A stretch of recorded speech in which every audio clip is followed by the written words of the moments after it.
ons almal tot 'n sekere mate verstaan dat die pad vorentoe vir boerdery is die biologie bitter belangrik. Ons almal, ons verstaan nog nie heeltemal hoe noodwendig nie, maar ons weet daarso is, as daar verandering gaan kom, gaan dit daar kom. En ek glo hierdie is die ding wat hom terughou het, is ons het nie verstaan wat ons nodig het om vir bakterieë te gee om hom te laat werk. Ek gaan vir jou 'n voorbeeld gee.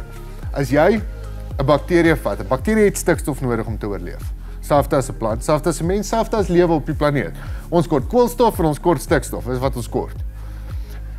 As jy nou vir 'n bakterie proteïene gee, stuk steak, hy moet nou daarvan leef. Dan gaan breek hy daai steak af tot in sy aminosure. En dan gaan breek hy daai aminosure af tot ammonium. En dan gaan eet hy die ammonium.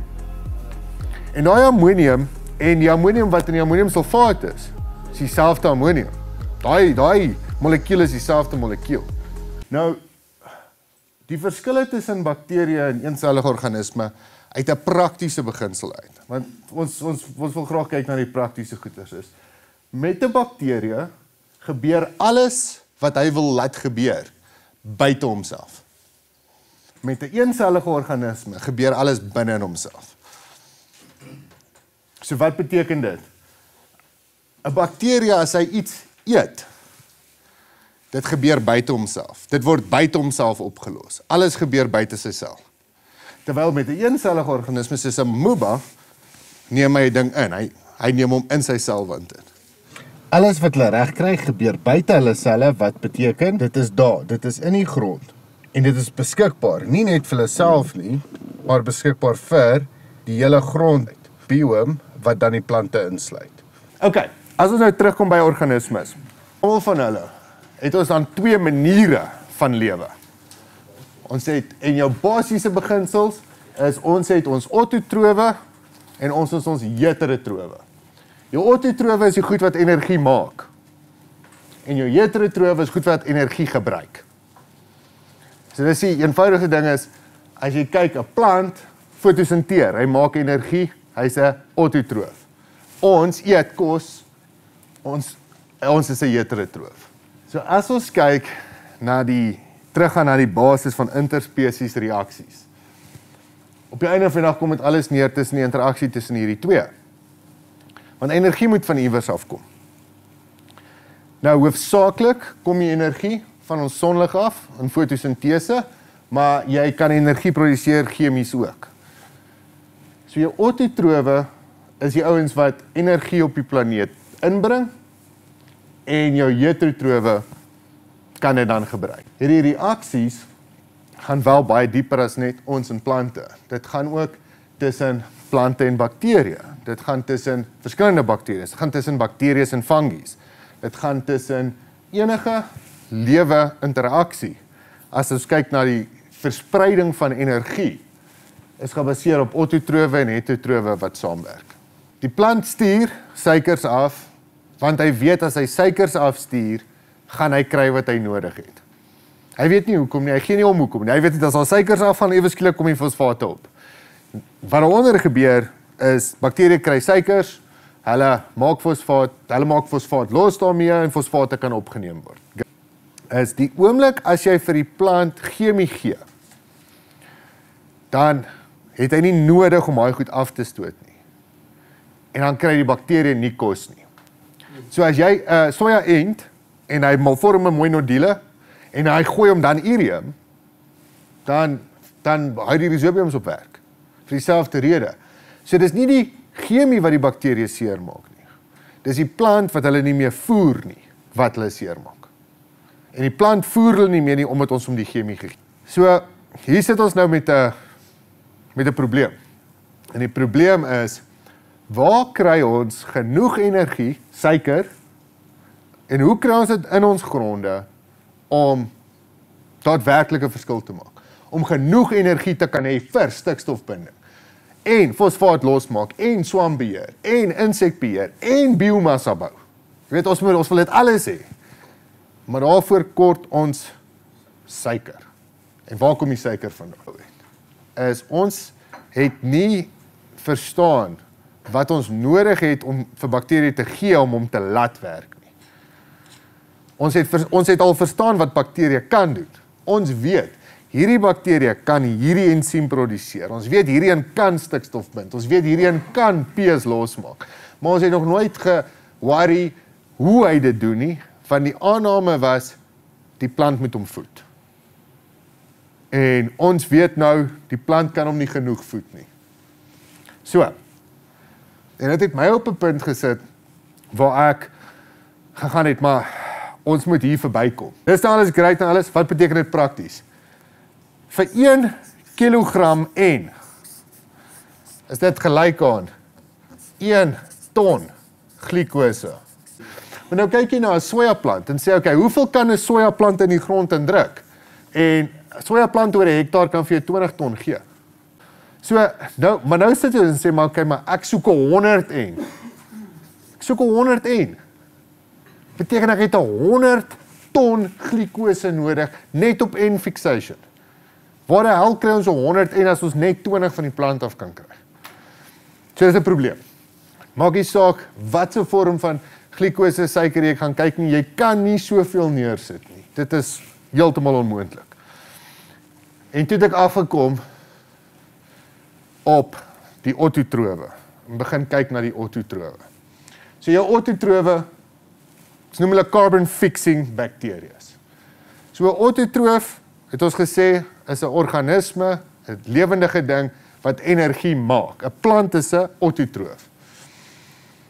So daar is autotrofiese organismes ook, bakterieë, wat fotosinteer. Selfs soos 'n plant. Hy maak glikose, selfs soos 'n plant. Maar waar doen bakterieë hulle werk? Buite homself. So wanneer hy suiker maak hy dit buite homself. En die ouetjies, hulle produseer suiker. Dis wat hulle doen. Ek sê maar heerlikheid. Miskien is hierdie nie nou die ding waarna ons moet kyk nie. En dieper navorsing gedoen oor hulle, agter die kap van die byl gekom en wragtig. Hierdie ouens kan werklik 100 ton in daai tipes kan hulle produseer. Maar ek vra dit die vraag, is hierdie nie die basis van grondmikrobiologie nie? En hoekom weet ons nie hiervan nie, en hoekom kyk ons nie hierna nie?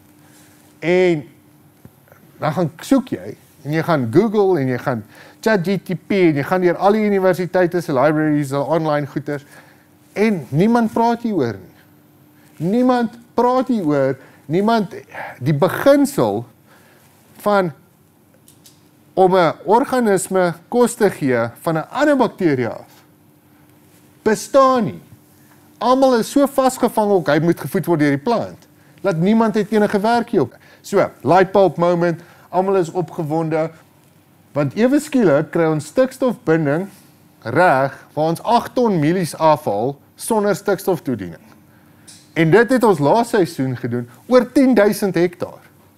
Nie, ons het 'n proefblokkie gehad nie. Oor 10.000 hektaar het ons goeie resultate gehad.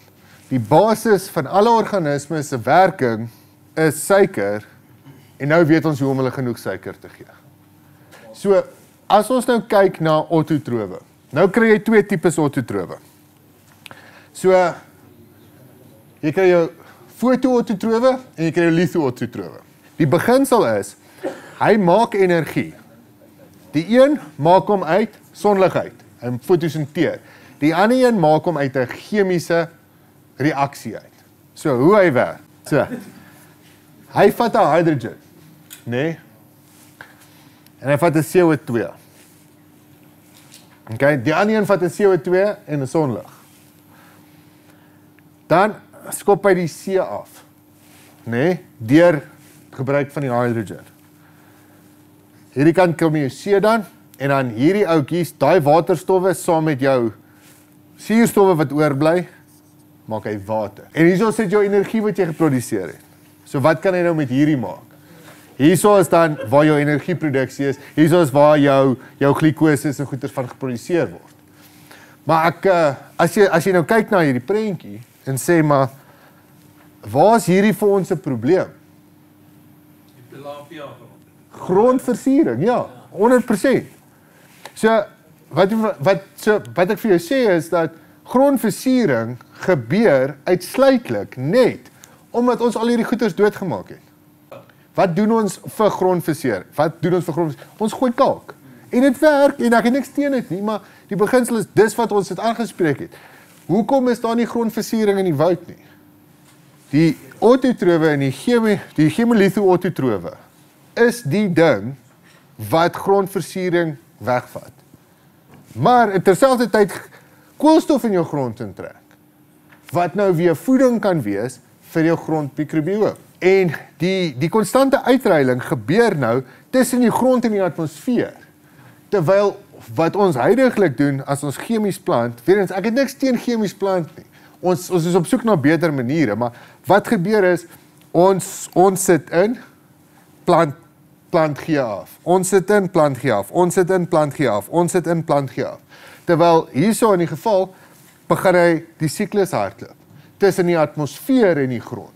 So, dit kom in van die atmosfeer af, die plant gee af, hierdie ouetjie draai hom weer om, hy haal weer die H+ uit, terwyl hy nog koolstof intrek, en nou ewe skielik het jy konstant 3 verskillende maniere om koolstof in jou grond in te kry. Die eerste een is die plant, wat ons van gepraat het. Die tweede een is fotosintering, van jou organisme self, en die derde een is dan jou litho-autotrowe, wat jou grondsuur verander in koolstof. So uit 'n litho-autotrofiese perspektief af, great. Ons kyk na watervog. Uit 'n fotosinterende, wat gebeur onder fotosintese? Ons sal sê is 'n CO2 plus sonlig, koolstof bind, suurstof gaan terug uit. Dit is tog wat die hele ding rondom die suiwerde vereinvaar is van ons soek aan suurstof. Dit gebeur in die grond, nou met hierdie organismes. So jy verhoog jou grond suurstofvlakke. Die twee autotrofiese reaksies is sonlig plus CO2 gee vir jou suiker plus O2.